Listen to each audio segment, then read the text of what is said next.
Olá, tudo bem? Meu nome é Amir Somoge, sou sócio-diretor da Esportes Velho e venho aqui com mais uma novidade, um bate-papo com Nuno Mena, português, responsável pela toda a área de Iberoamérica da Sports Alliance de Portugal. Nuno, obrigado pela sua presença. Queria que você se Obrigado, Bruno. apresentasse, que você pudesse falar um pouco, né, do seu trabalho, da sua experiência no esporte, e aí vamos aprofundar todos os temas importantes, tanto como a questão de Portugal, as mudanças ocorridas, né, desde 97 na estrutura jurídica dos clubes, como o seu trabalho na área do marketing digital, na relação com o fã, que eu queria que você contasse um pouco. Obrigado pela presença aqui hoje. Obrigado. É para mim uma honra poder partilhar contigo esta conversa. Obrigado e saudar todos os teus seguidores. É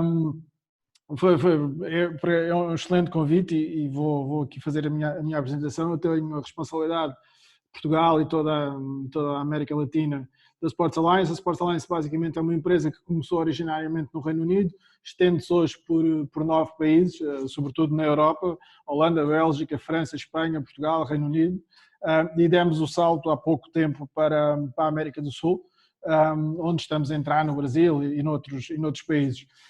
Nós trabalhamos num nicho muito específico, que é a gestão do data dos clubes para fins comerciais e para fins de marketing, ou seja, uniformizar toda essa informação debaixo de um único ponto, e não é um CRM, e depois utilizar essa informação para que os clubes possam efetivamente ter melhor performance junto dos seus torcedores, junto dos seus fãs, mas também junto às marcas que os suportam e que os apoiam, e com isso gerar um valor global para todos. E, portanto, vamos falar um bocadinho sobre isto mais à frente, mas de uma forma resumida é o que a Sports Alliance faz. Muito legal, obrigado. Então, qual que é a ideia? A gente explorar o conhecimento do Nuno, tanto na questão da vivência que ele teve, né, durante esse processo todo de transformação dos clubes portugueses em empresas, muitos deles, inclusive, indo para a Bolsa de Valores. Então, é interessante para o Brasil hoje, o Brasil discutindo, né, uma lei nova para a transformação dos clubes. Nós temos muito que aprender com a Europa e Portugal, um país tão próximo à nossa cultura, que foi um dos últimos na Europa a mudar e foi muito moderno nas suas mudanças. Eu acho que a gente pode aprender muito. E, claro, essa visão que o Nuno tem tão profunda no marketing digital, a gente vai também aproveitar e explorar ao máximo. Eu vou passar alguns dados do mercado para a gente poder discutir um pouco com o Nuno o que está acontecendo em termos práticos, como é que Portugal se transformou num país tão pequeno, numa potência futebolística. Tem vários dados aqui que nós vamos poder discutir, e como isso pode servir de modelo para o Brasil. E também, de forma bastante técnica, entender o que está acontecendo hoje no mundo, quais são as entregas digitais que os patrocinadores poderiam ter, que tipo de trabalho, né, os clubes podem criar. Então, para iniciar esse processo, eu vou passar alguns slides, coisa muito rápida, e aí volto para o Nuno para ele poder apresentar para a gente toda a visão dele sobre esses dados. A Esportes Velho foi contratada por um cliente e pudemos aprofundar muito uma análise dos últimos 20 anos do futebol português em termos de gestão. Então, nós identificamos algumas questões importantes, como em 97, que foi a mudança dos clubes para SAD e as suas atualizações em 2011 e 2013. Hoje, todos os clubes portugueses são empresas, há diversas estruturas jurídicas no mercado português, e o Nuno vai poder contar um pouco para a gente. Depois, a Euro 2004, com a construção de novas arenas, algumas ficaram obsoletas, mas para os grandes clubes foi importante a questão do match day, a questão do relacionamento com o fã, e, obviamente, em 2016, o título inédito da Euro. Portugal, uma potência futebolística que precisava de um título importante, e eu acho que o mais importante nesse aspecto é o impacto econômico, já que Portugal, embora um país de 10 milhões e meio de habitantes, é um dos países onde mais há fanatismo do futebol, e os números foram impressionantes em termos de impacto econômico para a economia, por conta da paixão dos portugueses por futebol. Outro aspecto importante na nossa análise foi identificar algumas questões muito interessantes do futebol em Portugal. Como eu citei, um país relativamente pequeno, mas que é um dos líderes mundiais em formação e transferência de atletas. Quarto país com a população mais fanática. Segundo a Nielsen, 75% dos portugueses são fanáticos do futebol. Um grande mercado consumidor engajado. Sétima seleção mais valiosa do mundo, segundo o Transfer Market. Outra questão importante foi essa estreita relação criada com o Brasil para a exportação, né, de jogadores. Então, Portugal prepara um jogador brasileiro ainda em formação para encarar o futebol europeu, Champions League, grandes competições. Principal porta de entrada do futebol na Europa. 3 times realmente grandes. CR7, um dos maiores jogadores da história. Treinadores reconhecidos internacionalmente. Respeito da comunidade do futebol. E um potencial enorme para crescer. Eu também queria aproveitar do Nuno, não podia deixar de aproveitar a visão que ele tem tão maravilhosa do marketing, como o Portugal pode crescer, como a Premier League, como a La Liga, como a Bundesliga. Então, só para mostrar a força do futebol português nesse mercado mundial de transferências, segundo dados da FIFA, Portugal é, em termos de nacionalidade, a 4ª força mundial. Só para lembrar, os brasileiros estão em primeiro lugar, mas o Brasil tem 200 milhões de habitantes. Então, é uma coisa realmente impressionante. Porto, Benfica e Sporting, nos últimos 20 anos, faturaram mais de 2 bilhões de euros em transferências. Falar, por exemplo, em 10 anos o Benfica passa o Porto, né? Mas em 20 anos o Porto ainda é maior, é uma coisa impressionante. E aí eu queria deixar para o Nuno essa reflexão, para a gente voltar para o papo, que eu fiz esse gráfico de eficiência e eu mostro que Portugal, embora gaste muito menos que outras ligas, como a Rússia, como mesmo a Holanda, ele tem um bom desempenho nas competições. Então, se Portugal aumentasse a sua receita com outras fontes, além da televisão especialmente, exportando o futebol português para o mundo, como a La Liga realmente conseguiu nesses últimos anos, seria, na minha opinião, um grande passo para Portugal ser ainda mais forte e competir, inclusive, com ligas como a Alemanha e até, por que não, Itália, em termos de competitividade. Então, Nuno, voltando para você, de todo esse aparato de informações, eu queria estruturar da seguinte maneira. Você contasse rapidamente como foi essa mudança. Você conhece bem o mercado brasileiro, clubes são associações sem fins lucrativos nesse momento, clubes que faturam 500 milhões de reais, 600 milhões de reais, o Flamengo fechou com quase 1 bilhão de reais de faturamento, e são clubes associações sem fins lucrativos. Então, queria que você contasse um pouco da experiência portuguesa e como ela pode servir como benchmark para o mercado brasileiro, para depois a gente aprofundar um pouco as minhas visões de mercado português, para você imaginar também como Portugal pode crescer no cenário europeu do futebol. Ok, perfeito. Não, começar pela mudança, efetivamente, em 97, quando foram criadas as primeiras SADs, as SADs, foi efetivamente um momento de transformação. Na altura houve muita gente que estava contra, porque costuma-se dizer, vem o monstro e vem os investidores que vão acabar com isto e só querem saber do dinheiro, mas efetivamente foi o momento das estruturas não profissionalizadas terem a oportunidade de se profissionalizar. Foi o momento de transformar uma estrutura que, como tu referiste bem, tal como no Brasil, ao dia de hoje, era uma associação sem fins lucrativos, praticamente, e passaram a ser consideradas empresas. Foi também um momento em que algumas delas conseguiram dar o salto para a Bolsa de Valores, no caso do Benfica, o Sporting, o Porto, o Braga, mais tarde. O que também gerou aqui um fenómeno interessante foi que, efetivamente, os torcedores puderam passar a ser donos dos clubes através das ações. E isso, apesar de serem sócios, já havia uma ligação, mas aqui passa a haver uma ligação ainda mais profunda, uma ligação financeira. E milhares de pessoas investiram milhões de euros e de escudos na altura, e ainda hoje têm as suas ações. Prova-se efetivamente que, na maior parte dos casos, não foi um grande investimento, portanto, não sendo a particularidade do próprio futebol e não sendo a emotividade do próprio futebol, em termos de investimento, talvez não fosse a melhor opção, mas foi uma forma muito interessante de juntar aqui duas vertentes, a paixão e o negócio.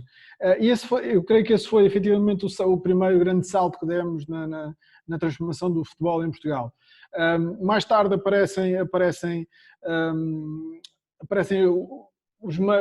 continuaram a aumentar os canais especializados, por exemplo, da imprensa, os canais de televisão, portanto, começou-se a gerar negócio à volta disso e as próprias estruturas foram, por exemplo, buscando colaboradores a outras áreas empresariais, pessoas que vinham com experiência no mundo da alta finança, da alta banca, das telecomunicações, portanto, pessoas que efetivamente tinham experiência empresarial e isso fez com que financeiramente os clubes fossem melhores. Gerou também ao mesmo tempo a facilidade de podermos importar alguns conceitos, sobretudo de Inglaterra, que na altura era o mercado mais avançado e que estava provavelmente 10, 15 anos à frente de todos os outros, com as infraestruturas, com as academias. O facto do Euro 2004 se realizar em Portugal ajudou também nesse aspecto das infraestruturas e isso, conjugado com algo que tinha acontecido 7 ou 8 anos antes, que era a criação das SADs, foi um salto qualitativo enorme no futebol. Passámos a ter boas infraestruturas, passámos do ir só ao futebol para ter uma experiência associada ao futebol. Portanto, os clubes começaram a poder efetivamente trabalhar canais de receitas que até então não tinham, e isso ajudou na criação dessas infraestruturas e, consequentemente, na preparação dos atletas, o que também, em termos desportivos, e um pouquinho já aquilo que estavas a referir há pouco, transmite que vai ao encontro que, efetivamente, toda esta preparação financeira com as infraestruturas vai ter impacto nos resultados desportivos. Ou seja, se nós investirmos mais, a probabilidade de termos mais sucesso é maior e, portanto, vamos poder comprar mais jogadores, não mais, mas melhores jogadores. Portanto, a probabilidade de sucesso, comparando com as outras ligas europeias, será certamente muito maior. E, portanto, muito interessante, Nuno, isso, porque o Brasil viveu um processo similar. Em 2003, fizemos uma lei que era para mudar o patamar de gestão do futebol brasileiro. Em 2014, tivemos a Copa do Mundo. Se tivéssemos seguido esse processo de Portugal, de se estruturar, quando chegasse a Copa do Mundo, estaríamos voando hoje, sendo uma liga muito mais forte. Então, olha que interessante, que análise interessante, né? E um paralelo bom para esse momento atual do futebol brasileiro. Muito obrigado mesmo. Eu acho que o tema das infraestruturas, por exemplo, aqui o 2004, e pegando até naquilo que tu referias do título de 2016, as infraestruturas tiveram o condão de permitir-nos melhorar muito a nossa formação. Até então nós éramos sobretudo um mercado importador, apesar de em 89 e 91 termos sido campeões do mundo de sub-20. Portanto, aquela geração do Figo, Rui Costa, João Pinto, etc., do Peixe, conseguiu efetivamente, a maior parte deles conseguiram se ingrar. Mas depois acabou. Depois não tivemos grandes gerações depois disso. O 2004 e tudo o que foi feito antes permitiu-nos aproveitar ainda um pouco dessa geração, mas de facto o salto vem a seguir. Vem a seguir porque as infraestruturas permitiram continuar esse processo de formação, portanto, trabalhar um jogador durante 10 anos com elevados patamares, quando eles chegam às equipas principais, vem com uma qualidade que até então não tinham. O facto de termos conseguido o título veio dar aqui uma outra visibilidade e potencial às divisões inferiores. Ou seja, as duas principais divisões, a primeira e a segunda liga, que são totalmente profissionais, continuaram a manter o seu ritmo, mas as divisões inferiores com o 2004, com o 2016, sendo provas organizadas pela Federação e não pela Liga, beneficiaram aqui de uma visibilidade que até então não tinham, com mais receitas, melhores apoios para a criação de infraestruturas e, portanto, os próprios jogadores que militam nessas divisões são jogadores com uma qualidade de treino profissional e mesmo nessas divisões e divisões inferiores, aquilo que nós chamamos as distritais, tu tens SADs, tu tens clubes de empresa. Portanto, todo esse processo vai ajudar-nos a melhorar de uma forma global. Agora, ainda estamos longe de conseguir entrar no nível da Liga Alemã ou da Liga Italiana, por exemplo, mas estamos mais próximos, por exemplo, da Liga Francesa, isso é verdade. Muito bom. E eu queria aproveitar, já que você falou muito na formação dos jogadores, e Portugal é uma coisa impressionante, que o clube português hoje, só para as pessoas terem uma noção, o Benfica, o Porto, até o Sporting, chegam a dobrar de faturamento. Ele tem as receitas operacionais dele, televisão, estádio, outras receitas de patrocínio, merchandising, e de repente ele vende 1, 2, 3 atletas e ele dobra de tamanho. É uma coisa impressionante. Então eu queria que o Nuno contasse, lembrando sempre que Portugal é um país muito pequeno, portanto, é muito eficiente Portugal nesse aspecto, e não só isso, dos treinadores, né, Nuno? Porque Portugal tem um respeito mundial da formação. Tem clubes não só da Europa, como dos Estados Unidos, que contratam portugueses, porque sabem do nível de qualidade. Então, eu queria que você contasse também sobre a questão humanística, né, que é essa formação humana do bom profissional português, que o Brasil tem muito que aprender também nesse aspecto. Eu vou começar aí pelos treinadores e depois já vou aos jogadores. O facto dos treinadores é um facto curioso e eu acho que nós estamos a passar, nós passámos talvez há 25 anos atrás, 30 anos atrás, ou um pouco, talvez há 25 anos, por aquilo que o Brasil passa neste momento em relação aos treinadores. Nós houve algumas épocas em que na primeira e segunda liga não tínhamos um treinador português como treinador principal. Ou seja, eram todos treinadores, os bons treinadores brasileiros, o Paulo Autuori, por exemplo, o Scolari mais tarde, é verdade, o Abel Braga, vários treinadores brasileiros que fizeram o seu caminho, o seu percurso pela Europa, passaram aqui por Portugal. Mas também tínhamos, por exemplo, treinadores espanhóis, treinadores croatas, jugoslavos, por aí fora, que vinham para Portugal. Houve de facto ali um momento em que os treinadores portugueses conseguiram voltar a entrar nas equipas, a começar a mostrar resultados. Eu acho que, por exemplo, o Benfica com o Tony, o Carlos Queiroz no Sporting, mais tarde no Porto, o António Oliveira, portanto, criaram-se ali várias estruturas que possibilitavam que os próprios treinadores pudessem desenvolver o seu trabalho e continuar a aprender independentemente do resultado. E depois há aqui um fator mais importante, começou a ser relevante lá fora. Nós, ao dia de hoje, os treinadores portugueses continuaram a formar-se, cada vez mais há mais jovens e mais treinadores. Eu próprio tive a minha primeira experiência de treinador aos 24 anos, a treinar uma equipa das divisões inferiores, e portanto há muita gente que começa por aí.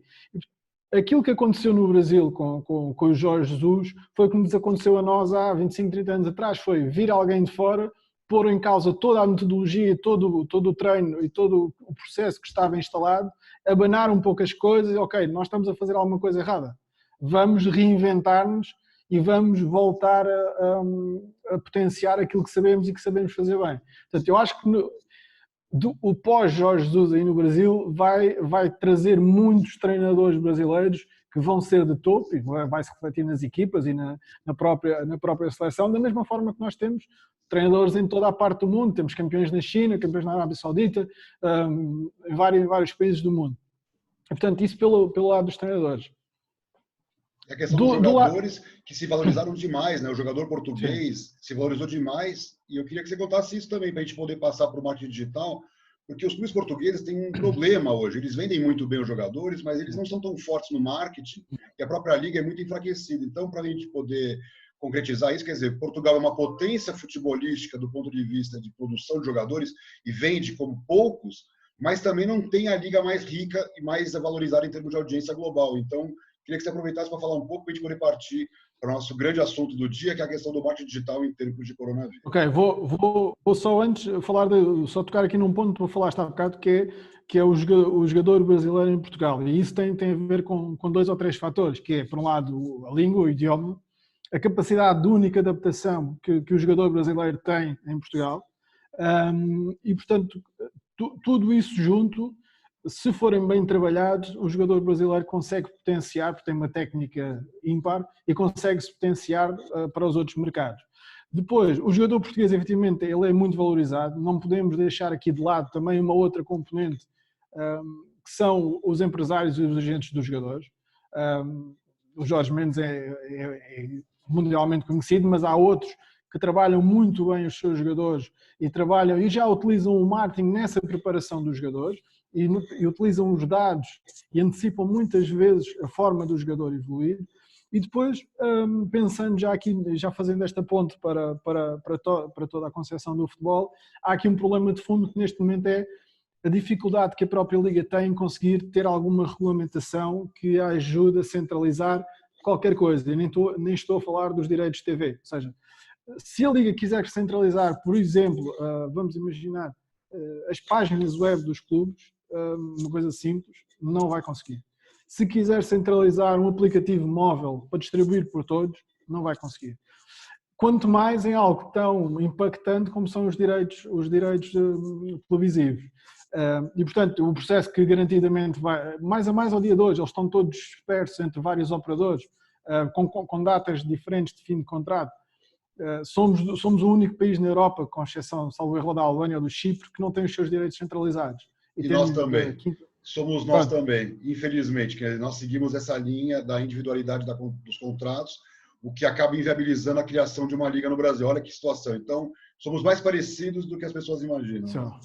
Mas atenção que há aqui uma oportunidade muito interessante que tem a ver com a exploração dos direitos internacionais no digital. E isso é uma oportunidade interessante que os clubes brasileiros podem e devem começar a explorar. O streaming, as OTTs, o que lhes queiramos chamar, é uma oportunidade única neste momento para os clubes poderem gerar negócio. Mas, portanto, voltando só um bocadinho atrás, já vamos entrar aí no digital. O tema da Liga, efetivamente, mas a Liga nos últimos 5 a 4 anos, talvez, portanto, já estamos no segundo ano, sim. Portanto, quando o Pedro Proença entrou na Liga, portanto, foi um dos melhores árbitros de sempre em Portugal, vem também com uma lógica empresarial. Vamos tornar nisto uma empresa. A estrutura profissionalizou-se ainda mais, passaram rapidamente de 30 para 70 colaboradores, tem uma estrutura cada vez mais profissionalizada em várias áreas. Até há pouco tempo não tinha um departamento só para patrocínios, não tinha um departamento só comercial, um departamento só de marketing, um departamento internacional, portanto estava tudo debaixo do mesmo chapéu. E hoje não, está segmentado e está orientado cada um ao seu objetivo e está a dar os passos que consegue dar face ao atual panorama, não só legal, mas também ao atual panorama político dos próprios clubes. E isso é algo que mais tarde ou mais cedo vai ter que acontecer e vai ter que ser mudado. Eu acho que este tema da pandemia pode acelerar algumas dessas decisões, mas vai ter que haver aqui algo como, por exemplo, aconteceu em Espanha, com o decreto real que centralizou os direitos de televisão, que todos os clubes queriam, atenção, mas ninguém sabia como é que eu queria fazer. E aqui eu acho que vai ter que ser o mesmo caminho.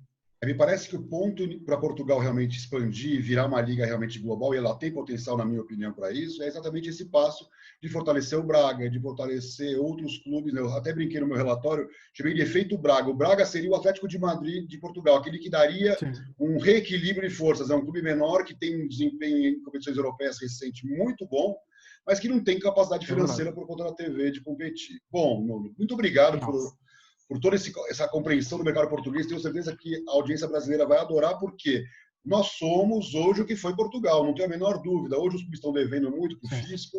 Claramente. Hoje os clubes não têm uma administração do jeito que nós gostaríamos, profissional, e Portugal viveu exatamente isso no mesmo idioma, então temos muito que aprender com Portugal. Agora, Nuno, para a gente encaminhar para o final, mas eu não queria deixar de aproveitar, para a gente falar um pouco da sua experiência. Nós estamos vivendo hoje essa pandemia, essa crise econômica sem precedentes na história recente da humanidade. Alguns economistas já falam que só a Bolsa de 29, né, dos Estados Unidos foi a pior do que agora. Então, o que você poderia falar sobre o que você está vivendo hoje para os seus clientes? Clubes, muitas vezes com pouco orçamento, que contratam a sua empresa porque a sua empresa dá uma solução de marketing para esses clubes, né? Então pode contar um pouquinho para a gente sobre essas soluções, mas principalmente a sua visão. Como é que a gente deveria estar trabalhando hoje o marketing esportivo em tempos de coronavírus? Ok, rapidamente vou passar por aquilo que nós fizemos, até porque já fiz essa introdução já fiz essa introdução ao início. Aquilo que nós fazemos é com os dados que todos os clubes têm, sejam eles de ticketing, seja o controle de acessos, a gestão do sócio-torcedor, a web, tudo o que sejam os sistemas que um clube tem. As folhas Excel são fontes de dados que existem dezenas espalhadas por um clube. Tudo isso são dados importantes e relevantes para que os clubes possam conhecer os seus torcedores. Fala-se muito na visão 360 do torcedor, fala-se muito no conhecer o nosso cliente, mas a verdade é que até hoje, e pela nossa experiência, nós, por exemplo, gerimos 40 milhões de registros únicos de torcedores dos 140 clubes com os quais trabalhamos. E desses 40 milhões de usuários únicos, só 2 milhões é que correspondem a ferramentas digitais, ou seja, que vêm de ferramentas digitais. Isto quer dizer o quê? Que estamos a falar da web, estamos a falar dos aplicativos móveis, estamos a falar de sistemas online de gestão de sócio. Portanto, tudo isso, na verdade, não está a ser feito. É verdade que as redes sociais são importantes, são relevantes para criar audiência, mas no final do dia não são relevantes para o negócio. Vamos pensar no seguinte: eu enquanto marca, se quiser impactar com torcedores de um clube qualquer, vamos dizer o Flamengo, porque é o maior clube, talvez o maior clube da América do Sul, se eu quiser impactar com os torcedores do Flamengo, o que eu vou fazer é chegar ao Facebook ou a qualquer outra rede social e pago uma campanha só para aquela gente. Mas, por um lado, o dinheiro fica dentro do Facebook e os dados continuam a ser do Facebook. Eu, enquanto Flamengo, retirei zero dessa operação. aquilo que nós temos vindo a fazer ao longo deste caminho de 18 anos, ou seja, nós já andávamos cá antes das redes sociais, tem sido criar aqui uma viagem que o clube e os dados fazem ao longo da vida útil, da vida de um cliente. Começando por uma coisa simples, que é juntar essa informação toda num único sítio. Portanto, lá está, não é um CRM, trabalhamos na base do Data Warehouse, onde toda a informação vai cair e depois vai alimentar ali vários sistemas. E depois há aqui uma viagem natural, que é o estabelecimento da relação digital com o torcedor. Um e-mail, um SMS, uma notificação push através da app, tudo isso são formas de criar essa relação. Porquê? Os nossos dados dizem-nos que nos últimos 17 anos a taxa média de renovação dos lugares anuais, dos season tickets, portanto, o plano anual para assistir aos jogos, independentemente da performance da equipa, é cerca de 80% a 85%. De mais de 100 milhões de lugares anuais que nós temos na nossa base de dados. 85%. Isso significa, sim, de renovação consecutiva. Isto quer dizer o quê? Que quem é torcedor já está pré-conectado, já está pré-engajado ao clube. Agora, isto também quer dizer que o digital não vai roubar o físico.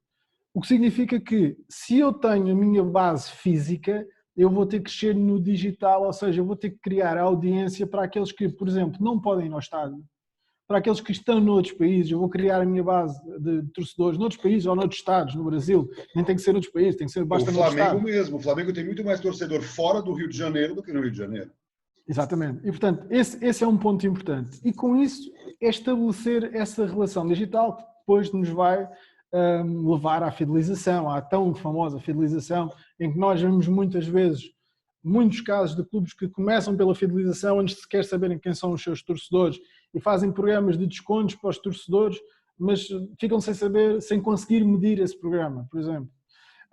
E com esses dados todos que nós vamos enriquecendo ao longo desse caminho, os dados que o clube tem para que essas tais marcas que no início foram pagar milhões ao Facebook vão ser mais valiosos para as marcas que os dados que, por exemplo, o Facebook tem, não tenho nada contra o Facebook, atenção, mas são mais valiosos, porquê? Porque eu tenho dados do perfil de consumo, eu tenho dados do perfil da relação daquele torcedor com o clube e tenho também os seus dados das redes sociais, portanto tenho um perfil, não é 360, mas é lá perto. E portanto a informação vai ser muito mais valiosa. Isto depois passa tudo pelo quê? Por aquilo que é a personalização dessa relação. Oferecer o conteúdo certo, a mensagem certa, saber para quem é que nós estamos a comunicar e no momento certo.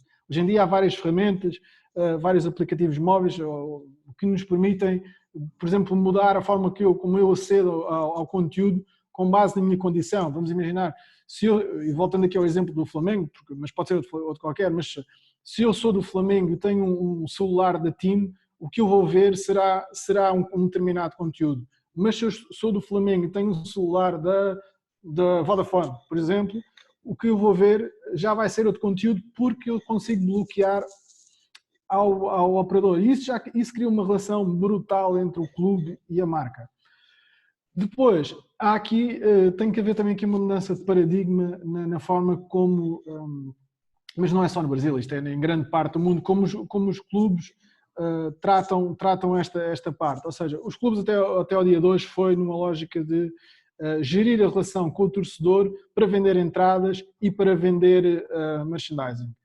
Os torcedores não são só torcedores, são clientes. E aquilo que eles têm que lhes vender é a Disney. É uma experiência como a Disney. Da mesma forma que a Disney, que nós vamos comprar uma entrada para ir viajar a Orlando, para viajar a Paris, para viajar ao Japão, para ir à Disney, é a mesma coisa. O meu grau de satisfação tem que ser o mesmo. Seja uma coisa tão simples como uma conversa como esta, como nós estamos a ter neste momento, que não custa nada nem ao clube nem ao jogador, partilha um pouco da sua casa, do seu ambiente, do seu bem-estar, cria uma relação enorme. Nós temos dados objetivos, dados medidos, num caso de um clube como o Wolverhampton, na Inglaterra, que tem uma base, que trabalha connosco desde 2010, aumentou a sua base de torcedores em mais de 1.800%, desde que começou até hoje, portanto, hoje está com 770 mil torcedores, sensivelmente, e nós conseguimos medir, em parceria com o fornecedor do seu aplicativo móvel, conseguimos medir e personalizar essa relação com os canais digitais. Ou seja, isto significou o que em termos de receita para o clube? Que aquele torcedor que só tem o seu e-mail para a newsletter gasta em média 10 libras por ano. O que tem uma conta do clube onde faz a sua relação digital com o clube, a sua morada, paga o seu plano anual, etc., gasta em média 65 pounds por ano. E estamos a falar aqui já de cerca de 120 mil, os outros são 600 mil.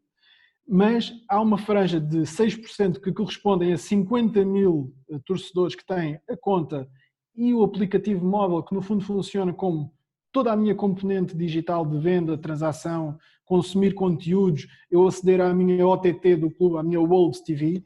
Esses gastam em média 265 pounds por ano. Representa cerca de 50% do valor que o clube recebe através dos seus torcedores. Ou seja, vamos pôr isto na escala brasileira. Estamos a falar de clubes como o Corinthians, o Palmeiras, o Flamengo, ou clubes mais pequenos que tenham 2, 3, 4, 5 milhões de torcedores. Estamos a falar de uma dimensão financeira que não existe noutra parte do mundo. E isso depois traduz-se na vertente esportiva. Os melhores jogadores não vão sair, os melhores treinadores podem chegar, as infraestruturas vão ser melhores, os estádios vão permitir uma experiência de jogo melhor, a hospitality vai ser melhor, vai ser mais cara, vamos vender mais. Portanto, este momento do Covid é um momento, e para nós tipicamente tem sido em contraciclo, nós temos tido o crescimento de 2008, 2009, mais tarde 2012, 2013 aqui na Europa, e este momento claramente vai acontecer isso, porque é o momento em que as coisas abanam um pouco e nós temos que pensar, não podemos continuar a trabalhar da mesma forma. Felizmente temos tido uma demanda bastante forte de consultas, ok, o que é que eu posso fazer neste momento, como é que nós podemos sair daqui e criar tração para sair mais depressa. Esperamos em breve poder anunciar também algumas coisas no Brasil, mas efetivamente é o momento de, independentemente com quem seja, não é isso que está aqui em causa, é dos clubes pensarem, organizarem a sua informação, organizarem as suas equipas, estruturarem as suas equipas de comerciais e de marketing e utilizarem ferramentas para isso. Só este ponto que é importante. Em qualquer negócio, com exceção no futebol, se eu não tiver uma equipa comercial, uma equipa de marketing, eu não vendo o meu produto. Eu posso ter um produto ótimo, mas se eu não tiver uma equipa comercial e de marketing, eu não vendo o meu produto. E se eu tenho mais custos operacionais do que receitas, vou ter um problema.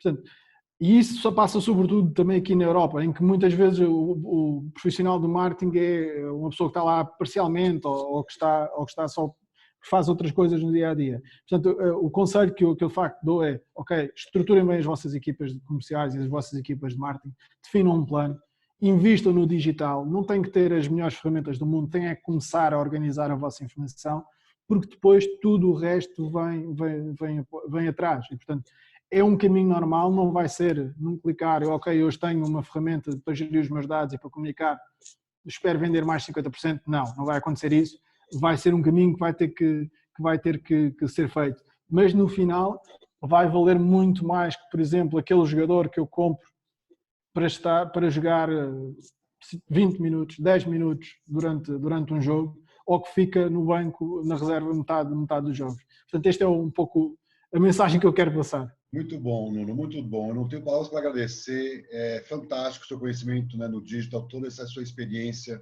também do futebol português. Eu queria deixar um dado, antes de você poder encerrar, temos pouquíssimos minutos, que, por exemplo, o Flamengo com 40 milhões de torcedores, ele fatura mais ou menos 2 milhões e meio de merchandising por ano. O Porto, com 2 milhões e meio de torcedores, se tanto, talvez menos, fatura 8 milhões de euros. Eu acho que temos que ouvir mais os nossos irmãos portugueses, que estão muito à nossa frente na gestão, não só da questão empresarial do futebol, mas na questão do marketing e do relacionamento com os torcedores. Se o Porto tivesse 40 milhões de torcedores, ele seria, ou o Benfica, não importa, ou mesmo o Sporting, uma potência mundial do futebol. Então, eu queria que você deixasse essa mensagem. Obrigado, Nuno. Queria as suas últimas palavras, temos pouquíssimos minutos, mas agradeço muito a sua presença aqui conosco hoje. Eu que agradeço e uma vez mais agradecer pelo teu convite, que foi uma honra para mim poder partilhar aqui este espaço contigo, poder partilhar também com a tua vasta audiência esta experiência, que é uma abordagem diferente, não é melhor nem pior, é diferente, e de facto chamar a atenção que o futebol brasileiro e o desporto brasileiro em especial tem tudo para poder ser uma potência mundial em todos os aspectos, não só nos esportivos, nos financeiros, nos comerciais, na organização, e portanto ajudar o próprio país também a criar mais tração para sair deste momento em que se encontra. E estamos por aqui, portanto agradecer uma vez mais, e certamente vamos ter a oportunidade de partilhar mais experiências, e espero que todos tenham gostado. Muito bom, Nuno. Muito obrigado. Agradeço a paciência e a atenção de todos e até a próxima. Um abraço.